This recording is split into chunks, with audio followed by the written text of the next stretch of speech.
Hey everybody, welcome back. Today we're going to do some diving in the Gulf waters off Venice, Florida, and we are going to be looking for fossils. Not just megalodon teeth, as many people go there for, but actual fossils of prehistoric animals and fish that lived there over the years. We're going to talk about the history and how to preserve them, so hang on. Here's a current map of the Gulf, and there's Venice, Florida right there. What makes this place so unique? That's the key. Well, in the Miocene epoch, about 5 to 23 million years ago, Venice was covered by water. Yep, it was about 30 miles off the present shore then, and whales, sharks, and dugongs ruled the sea. But when the Ice Age came along, the Pleistocene epoch, that's 11,000 years ago to about 2.5 million, Venice was actually 150 miles inland, making it home to mammoths, horses, camels, bison, and others that ruled the land. Altogether, this makes Venice the ideal place to hunt for mammoth and megalodon fossils. But a quick note, a permit is generally required if you're not on public land or municipality or county-owned land.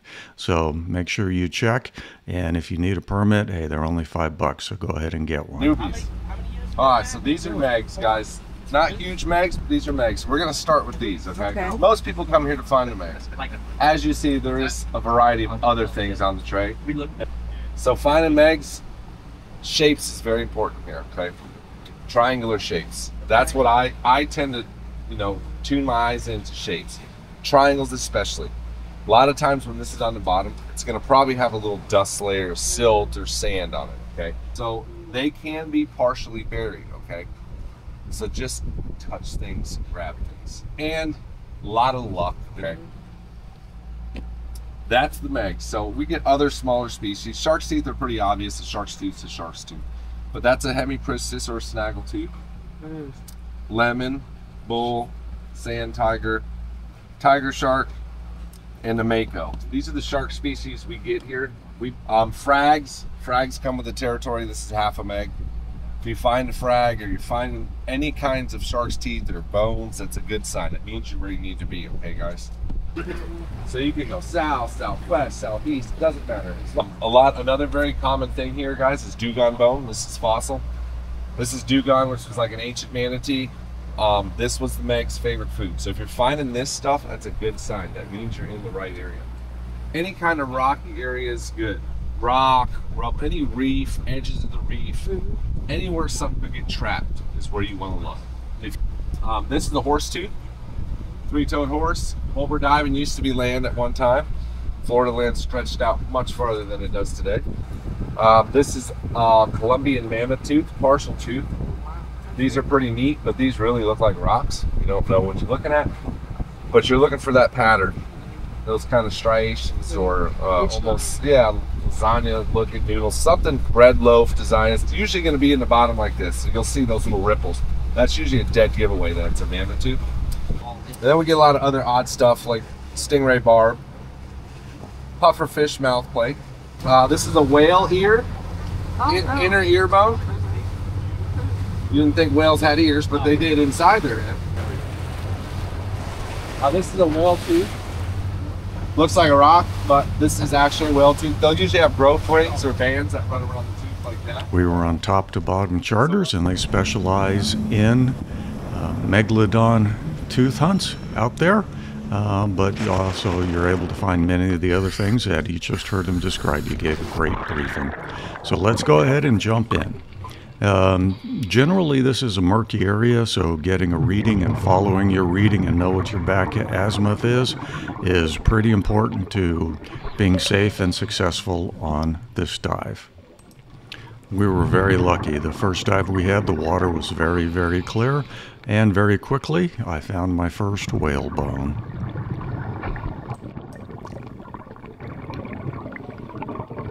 And we're going to see these fish the whole way through, and we'll take a look at some of them. They were kind of fun companions. All right, looks like a first piece of a dugong bone. Dugongs are very closely related to manatees, but they went extinct about 2 million years ago.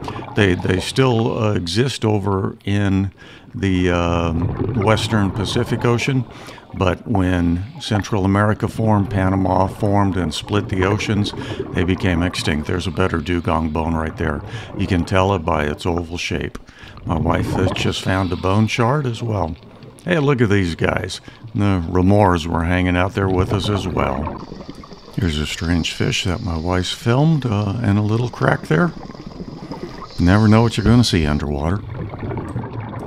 Okay, let's just keep on going, but I want to give you some idea of what the conditions were like and what you can expect if you decide to go on one of these dives. As I said, most people are looking for megalodons, but I was looking more for mammal fossils.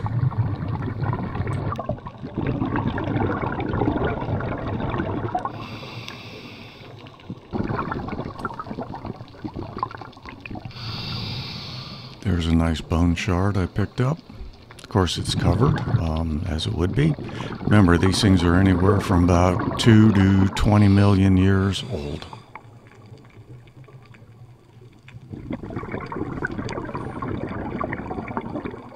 It sure is pretty, but as I'm looking at them, I know it's not natural, but oh, there it goes. This is a whale ear, inner ear bone. This is a petrified whale ear, and here's a larger one. So another gentleman on the boat gave these to me. He already has enough specimens. He lives down there, so he's able to go out frequently, and he's able to find things and keep only the best. So he gave me these 2 whale ears, and it was only while I was editing the video that I discovered that that is exactly what I had, and threw it back. Yeah, that was sad, but hey, it gives us something to look forward to, and if we go back again. Generally, the dive is about 20 to 30 feet of water. You might get an hour to an hour 15, possibly an hour and a half dive time. With this charter, we had 3 separate dives, 3 different locations, and the water was unusually clear in the first one, probably had 8 to 10 feet visibility. There's another whale rib. But as the day went on, it got worse. Hey, there's a batfish my wife captured. Those things are always cool to watch.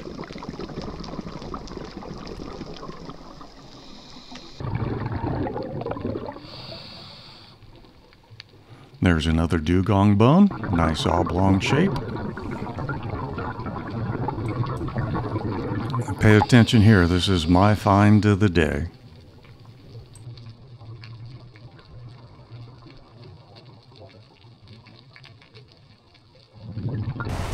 This is a whale tooth. Looks like a rock, but this is actually a whale tooth. They'll usually have growth rings or bands that run around the tooth like that. Right. This is the best find. So this is that piece all cleaned up. Maybe kind of hard to tell exactly what we're looking at, but this is a whale tooth. You can see that there is actually formed in sheaths, much like mammoth ivory is today.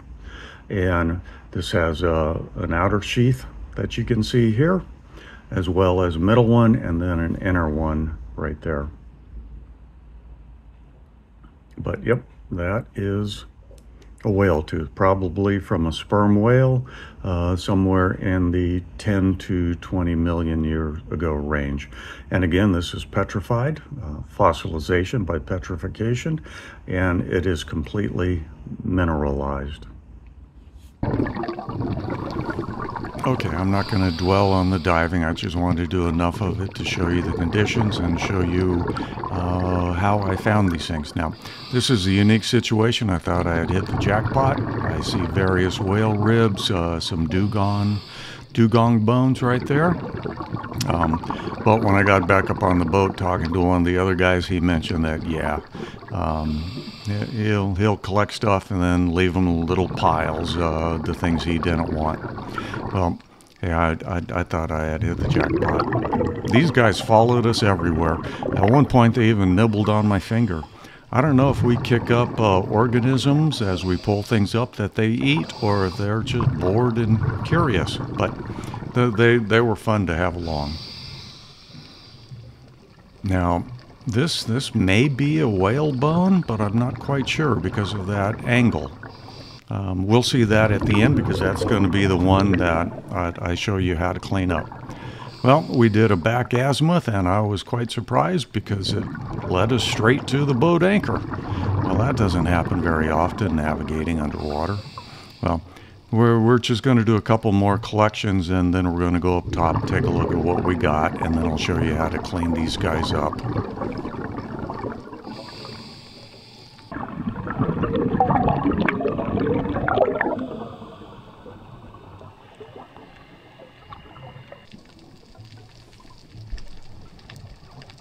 All right, here is my other find of the day.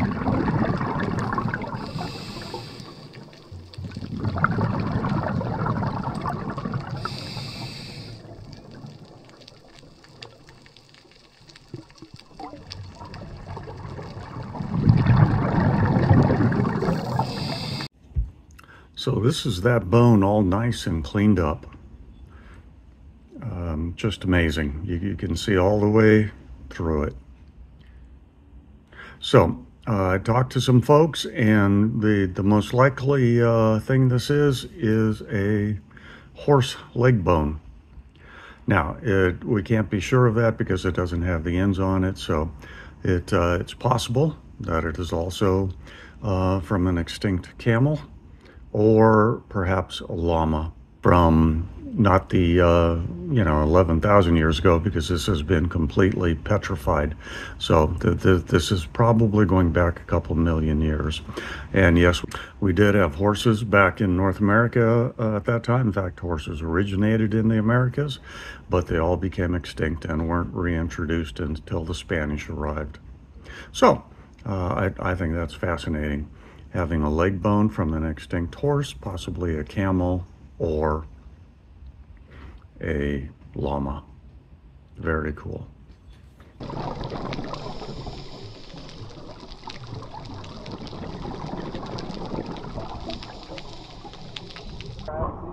Whale bone, dugong, yeah, there's a good size ones. a whale tooth, and maybe a scuba.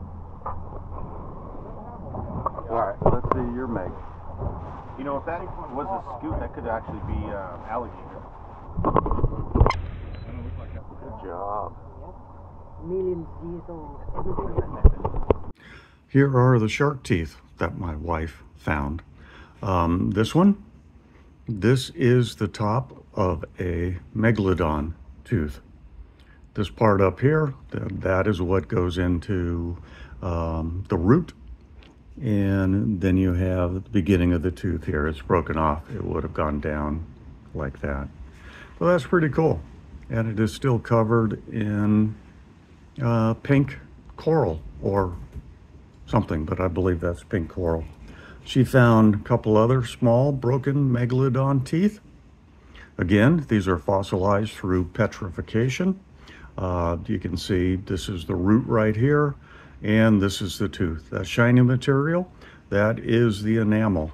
So the organic matter of these teeth have all been replaced with mineralization. The cool thing about teeth is the shiny enamel right there.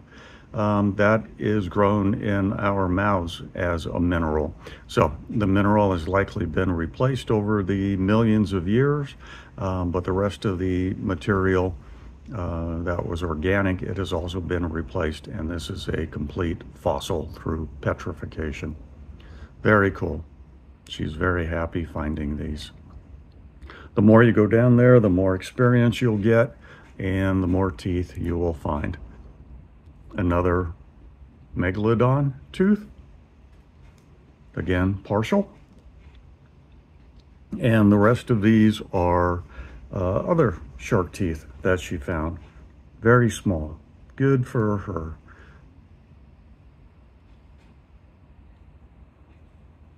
She paid quite a bit of attention to find these. While I was out looking for the big mammals, she was down in the gravel looking for small shark teeth, and she found them. Good for her. Now I want to show you what I think is the highlight of my wife's finds down there. This is a dugong rib bone. You can tell it's got the oval shape to it. But what is truly fascinating about this, right here, can you make that out if I rotate it properly? Right there, and right here. Can you tell what those are? Those are the teeth marks of a megalodon that killed it and ate it. So here's a fragment from a megalodon tooth. This is pretty much the root right here, and then this tooth would have been a very large one. But this is a fragment. So let me kind of show it. Right in that groove right there, you can imagine it cutting, and then the tooth right next to it going down right there. Perhaps a third chomp came down in this area. But we think that is very, very cool. Dugong rib bone with the scar marks from the megalodon that killed it. If you watch some of my other videos, you know that I'm also into jewelry making. So I was very curious to see what a dugong bone would look like if I were to cab it up and polish it. It's interesting. Again, remember, this isn't the actual bone. These are the minerals that replace the organic material within the bone. Now, I cut another cab that I've already mounted into a bracelet for her, and it was completely different. It was extremely glossy and shiny. So apparently, over the millions of years, the manner in which things were fossilized, the mineral content of the soil that they were buried in changed, and you had different minerals for each one. So I'm looking forward to cutting more of them to see how they all turn out. This is the inside of a nautilus shell. See the rings going around right there? That is the inside of a nautilus shell. And the thinking is that sand got caught inside the nautilus shell, compacted, and over time it got compacted into this shape, and then the shell deteriorated around it. I believe that this is a whale rib bone. I could be wrong. I'm not sure if that angle is appropriate for a whale rib bone, but anyway, I want to use this as an example of how I clean it up, because this one's pretty bad. Lots of barnacles and other growth on it. So the first thing we're going to do is we're just going to take a screwdriver or something hard and try to chip off as much of that material as we can. And once it's dried, it tends to chip off pretty easily. But our next step is we're going to be putting this in a mild acid bath. And whatever we don't get here, the acid is going to have to deal with. So the more we can get off here, the faster the acid will take. All right, so there you have it. In about 2.5 minutes, we've gotten the major barnacles off, and we've got it in pretty good shape now that we can put it in an acid solution. So the acid we're going to be using is acetic acid, otherwise commonly known as apple cider vinegar. You could use white vinegar, but most of the references I've seen said to go with apple cider. And it's nice and cheap, readily available at Walmart. You want to use about 1 part apple cider vinegar to 4 parts water. So, but since in the end this is basically just a rock we're dealing with, and we're just getting out the calcium carbonate. So there's our solution. Here is our item.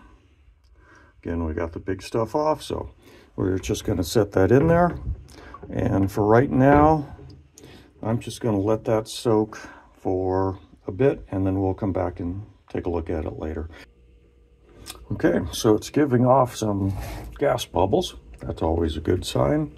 So let's pull it out, take a look, and now we'll take a toothbrush to it, see what that does. Okay, so not enough just yet. But what I will try is a dental pick.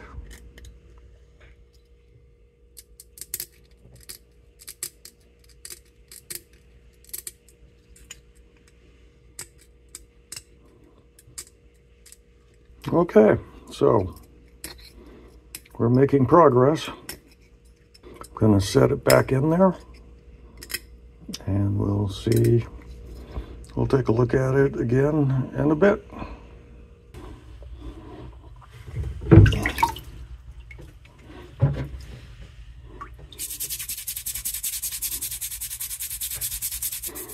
Okay, so it's been almost an hour and a half, and this is cleaning up. This is cleaning up very nicely.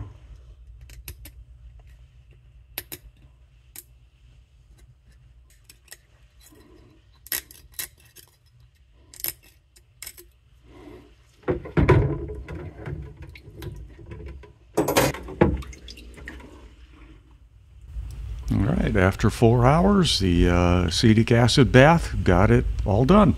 Well, there you go. There's the before and after look of this thing. That's quite impressive.